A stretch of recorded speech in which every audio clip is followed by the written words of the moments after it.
Welcome back. आप देख रहे हैं आवाज एंटरप्रेन्योर और फोकस है B2B स्टार्टअप्स पर। कैसे डिजिटाइजेशन की मदद से मेक इन इंडिया का प्लेटफॉर्म और भी सफल रहेगा। मेरे साथ इस चर्चा में है मैट्रिक्स पार्टनर्स के प्रिंसिपल सुदीप्तो सनिग्रही, वीग्रो के फाउंडर शोभित जैन और कैप्टन फ्रेश के फाउंडर एंड CEO उत्तम गौड़ा। सुदीप्तो, मैं आपसे ये पूछना चाहूंगी, आपकी रिपोर्ट ने ये भी एनालाइज किया है कि किस तरह से डिजिटाइजेशन में बदलाव देखने को मिले। अब वो वेव ऑफ डिजिटाइजेशन देखें तो 2005 से 8 के बीच या फिर 2010 तक हमने देखा था ई कॉमर्स की बड़ा अच्छा खासा चलन था, all courtesy to Flipkart and the likes जो बाजार में आए। वहां पर एक आम नागरिक, एक आम कंज्यूमर ऑनलाइन गया। उसके बाद जो अगला ट्रांजिशन था कि होलसेलर्स ऑनलाइन जाते हुए दिखाई दिए, फिर फार्मर्स और ऑफ कोर्स फैक्ट्रीज ऑनलाइन आई हैं, जिसका एक उदाहरण ऑफ कोर्स हम वीग्रो और B2B बिजनेस दूसरी जो कंपनियां हैं उसमें देख रहे हैं। अब सवाल ये है, अब यहां से अगला जो चेंज आएगा, अगला जो रेवोल्यूशन आएगा इस पूरे सेक्टर में, B2B स्पेस में ही, वो क्या हो सकता है? तो picking on from what Uttam and Shobhit said, right? अगर आप उनकी बातें सुनो तो you will realize that for the first time the farmer and the fisherman are comfortable using tech. ये है digitization की wave कि fisherman is comfortable to see satellite data से कि उनको अपना बोट कहाँ लेके जाना है. Farmers are actually bidding live on an app, right? That's a big change. India में across factories and farmers close to 200 million SMBs है, small and medium business owners. देश को तरक्की करने के लिए we have to enable these small and medium business owners to do better. तो देश तब तरक्की करेगा जब फार्मर ज्यादा प्रोड्यूस करेगा और उसको अच्छा दाम मिलेगा, फिशरमैन ज्यादा प्रोड्यूस करेगा, उसको अच्छा दाम मिलेगा, फैक्ट्री ज्यादा प्रोड्यूस करेगा, अच्छा दाम मिलेगा. Given they are using tech, I think बहुत अपॉर्चुनिटीज आते हैं इन SMBs और मिडिलमैन की लाइफ्स को अपलिफ्ट करने के लिए. मैं 3-4 क्विक उदाहरण दूंगा. First, for example globally India के सामानों का बहुत डिमांड है. For example Captain Fresh India के तमिलनाडु के कोस्ट से takes fish and takes to the coast of Florida. तो क्या हम फार्मर्स, फिशरमैन, फैक्ट्रीज को can we connect them to demand of the world? Second, इनको फाइनेंसिंग की बहुत दिक्कत है. Can we create fintech solutions where we give credit to factories and farmers? Third, they are looking for good quality raw materials कि अच्छे seeds मिल जाए, अच्छा रॉ मटेरियल फॉर प्रोडक्शन मिल जाए. Can we provide good quality raw materials? And finally, can we give them enough tech and solutions कि उनकी productivity of the farm ही बढ़ जाए. तो enable farmers and fisherman, I think startups के पास बहुत अपॉर्चुनिटीज हैं and I think a lot of the startups are doing great jobs in that space. But 10 साल में बहुत और अपॉर्चुनिटीज आने वाली है क्योंकि आज के डेट में फार्मर और फैक्ट्री मैन यूज कर रहा है प्रोडक्ट, यूज कर रहा है tech, which is why you can connect with them and build this solutions. In fact वही है, टेक्नोलॉजी कई सारे दरवाजे खोल रही है. अब यहां से आगे कितने और दरवाजे खुलेंगे उत्तम? आप ऑप्टिमाइजेशन की बात कर रहे थे, ये बताइए what is going to be the next level for Captain Fresh going forward? जो क्योंकि बेसिक्स जो प्रॉब्लम थी आप या तो उसे लार्जली सॉल्व कर चुके हैं या फिर you are nearing that solution. अब यहां से अगला पड़ाव, what will the pivot be? So if you see, overall vision was that how do we ensure that Indian supply becomes globally competitive? Because this is one category which is globally traded. Seafood $400 billion का industry है, उसमें 200 billion worth of exports होता है, which as a percentage अगर देखा जाएंगे तो it's one of the most traded commodities. तो ग्लोबल कॉम्पिटिटिवनेस इस इंडस्ट्री में कैसे बढ़ाए, विच मीन्स दैट ये जो फिशरमैन से नेक्स्ट स्टेज जो है, जो फैक्ट्रीज की बात कर रहे थे Sudipto, that is where we are playing an active role. अगर वो वाला लेयर देखोगे आप, of course there are 2 or 3 or 4 top players, but if you see otherwise there are more than 1000 factories, 1000 players, where we are not telling let's say India story to the world, right? Take let's say Norway example. I am sure अगर आप salmon खाते हैं तो आपको branded कराया जाता है कि ये नॉर्वे सैल्मन, उसके लिए प्रीमियम मिलता है वो वाला प्रोडक्ट को, राइट? ये जो पूरा ट्रेजेबिलिटी जो है, एंड ये जो ट्रेजेबिलिटी एंड ट्रांसपेरेंसी का जो कहानी है, उसको हम ग्लोबल कस्टमर तक कैसे डिजिटली लेके जाएंगे. एंड ये जब लेके जाएंगे, ये जो SMBs फैक्ट्रीज की जो बात कर रहे हैं ना, इनको कैसे हम अपग्रेड करें, not just on the infrastructure but more on the process and technology. And today, I think there are many pieces in the technology that we can use to, what we call as Industry 4.0, right? Which we can use to really showcase every bits and pieces that happens on the factory floor to the end customer and gain that kind of confidence and comfort that ठीक है ये India में हो रहा है processing but जैसे जिस quality का प्रोसेसिंग यूएस में होगा या यूरोप में होगा सेम क्वालिटी का इधर भी हो रहा है and enough reason to believe that yeah this is something that we can consume, right? Because food is a, if you ask me, a very tough category for anybody to crack into, especially in the developed world. जी हाँ. वो they may give you a chance in 10 other things but food में उनको Food. chance is a very tough thing, right? Food Which and is also pharma. food and pharma, right? It is also, I keep saying, as entrepreneurs, we should be extremely responsible when we take this product out to the world, because ji. more than Captain Fresh brand that we are trying to represent, we are representing India as a brand. मुझे ये बताइए फिर शोभित, we grow के लिए फिर अगला पड़ाव क्या रहेगा? इंडिया की कैपेसिटी टू कंज्यूम बहुत फास्ट बढ़ रही है. In fact we are the second largest producer of fruits in the world, but हम सब कंज्यूम कर लेते हैं इंटरनली, रादर हम इंपोर्ट भी करते हैं.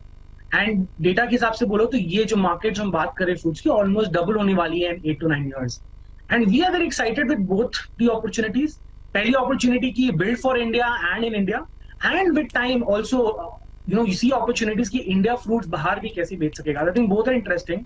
But the next wave of growth is obviously geography in India and exports. But the next thing which a startup like us will do, Harshada, is using data to really bring machine learning. And ये बहुत बोलने की बहुत लोग बोलते हैं, but I'll give you examples. अगर आप एक बहुत ही unorganized प्रोडक्ट देखोगे, लाइक फ्रूट्स जो नेचुरली उगता है, वो मैन्युफैक्चर नहीं कर सकते हो आप, राइट? वो पेड़ में ही उगेगा. उसमें बहुत ज्यादा वेगरीज होती हैं, क्वालिटी की, कभी हार्वेस्टिंग की, कहाँ से लेना नहीं लेना, बहुत चेंजेस होती हैं. एंड ये बहुत ही एक एक्सपर्ट ड्रिवन इंडस्ट्री बॉटलनेक हो चुका है कि एक दो एक्सपर्ट्स हैं, वो जाके देखते हैं, वो बोलते हैं क्वालिटी अच्छी है कि नहीं. I think the next wave of, I would say, the bottleneck और scale that will happen with us is when we actually change this entire thing to image processing. और जो हमने ऑलरेडी लॉन्च किया है, we have launch an app called V lens, जो हमने 2.5 साल की machine learning and data crunching से की है, जहां एज सिंपल एज एक फोटो लो, फ्यू फोटोज लो एक फार्म की, और वो 3D इमेजिंग करके आपको एक क्वालिटी मिक्स देता है. एंड वो बहुत क्रिटिकल है, बिकॉज एक फार्मर को हमेशा लगता है कि अगर कोई बंदा मेरे बगान में आ रहा है तो वो पक्का गलत बात ही बोलेगा दाम घटाने के लिए. तो उसे हमेशा ये बात की एंजाइटी रहती है कि ये बिकेगा किस प्राइस पे, right? What is the price? But जब उसे एक ऐप दिखता है, जिस ऐप से फोटो खींच के उसे ग्रेड मिक्स मिलता है और टेंटेटिव प्राइस, उसको बहुत हाई लेवल कंफर्ट मिलता है कि ये प्राइस है, और साथ में एक सजेशन कि आपको हार्वेस्ट कब करना है. आई थिंक ऐसे बहुत सारे स्किल्ड, आई वुड से, एक्टिविटीज है जो हम बोलते हैं D skilling the supply chain with data, वो हम आई थिंक काफी ज्यादा फोकस कर रहे हैं. ये हमें सिर्फ इंडिया में डोमिनेट करने के लिए नहीं, we are already the largest player, but बहुत छोटे हैं, बहुत हम्बल है compare to the size of the industry. But globally I would say, as a company from India, ये सब जो टेक्नोलॉजीज हम बिल्ड कर रहे हैं on machine learning will help us actually accelerate our plans to go across India and obviously globally. Shobhit, very quickly अगर आप मुझे एक अंदाजा दे सके, इस समय इस टेक्नोलॉजी का इस्तेमाल कितने फार्मर्स कर रहे हैं, कितने लोग आपके platform, let's start with that, कितने लोग आपके प्लेटफॉर्म के साथ जुड़े हैं, और कितना आप देख रहे हैं वो मात्रा बढ़ती हुई? हर्षदा, इंटरेस्टिंगली हमारे 100% ऑफ द फार्मर जिससे हम माल खरीदते हैं वो हमारे प्लेटफॉर्म से जुड़े हुए हैं. हम किसी वेंडर से या कहीं और से वी डोंट परचेज, हम डायरेक्ट फार्मिंग 100% ही करते हैं. And I think 100% of farmers, obviously thousands of farmers हम जिससे ऑलरेडी काम कर चुके हैं. In I would say about 20-30,000 farmers we actively buy. Engagement हम ऑब्वियसली उनसे काफी ज्यादा से करते हैं, और इंडिया में लाखों फार्मर्स हैं जहां पे ये टेक्नोलॉजी आज जानी है, जहां उन पे हमें ये स्प्रेड करना है. So that's the answer for first question. Secondly, about this entire technology, for now हमने इसे अभी इंटरनल रखा है. जो फार्मर्स हमसे जुड़े सिर्फ उन्हें ही अभी एक्सेस दिया जाएगा, बट विद टाइम हम देखेंगे कि कैसे इसे मोनेटाइज एंड डेमोक्रेटाइज किया जाए. बट अभी हम अपने फार्मर्स पे ही लिमिटेड करते हैं. उत्तम, आपकी कंपनी कैप्टन फ्रेश, अगर हमें अंदाजा दे सके कितने फिशरमैन, मछुआरों के साथ इस समय काम कर रही है, या फिर जो फिशरी इकोसिस्टम्स है, कितने लोगों के साथ आप काम कर रहे हैं? में रोज इंडिया में जितना भी लैंडिंग होता है फिश, उसका 1% मेरे प्लेटफॉर्म में लिस्ट होता है. ओके. मरीन लैंडिंग का 1% आज मेरे प्लेटफॉर्म पे लिस्ट होता है रोज. होपफुली नेक्स्ट 3-4 साल में उसको हम 3-4-5% तक लेके जाएंगे. तो एक इम्पैक्ट की तरफ, लार्जर इम्पैक्ट की तरफ हम जाएंगे। इनफैक्ट बट आप 20% भी बहुत ज्यादा होता है, क्योंकि ये हाँ I am about 14 million tons of production that happens in India. ये पूरा B2B सेक्टर, और स्पेशली क्योंकि आपकी रिपोर्ट मैन्युफैक्चरिंग और कृषि पर ज्यादा फोकस करती है, क्योंकि वही वो थ्रस्ट इंजन्स रहने वाले हैं, किस तरह की अपॉर्चुनिटीज आएंगी? अब तक जो हमने देखे हैं पिछले 2 सालों में B2B में करीब 8.5 बिलियन डॉलर तक का निवेश हुआ है डिस्पाइट द फंडिंग विंटर।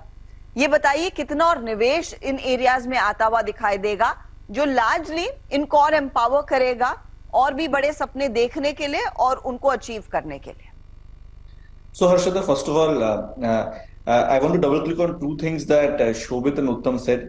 एक is अगर ये टेक्नोलॉजी अडॉप्शन नहीं हो तो बड़ी कंपनीज बन ही नहीं सकती।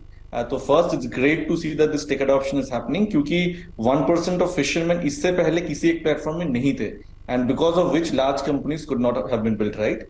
And second, for entrepreneurs who are building in this space, to what Uttam said, that we are representatives of India. So as you build global businesses, we should have a very high bar to what we are selling in the world, because सिर्फ हमारी खुद की company की responsibility नहीं है, देश की भी responsibility when you are going and selling to the world, right? Now coming back to the investment landscape, अगर आप ओवरऑल मैन्युफैक्चरिंग देखो, नेक्स्ट 10 साल में close to $1 trillion of new manufacturing GDP will be created. That is huge. That is more than 2x of what has been created in the last 75 years. आज India का manufacturing GDP close to 500 billion है जी। Next 10 साल में 1 trillion add होगा, जाके 1.5 trillion की manufacturing economy बन जाएगी।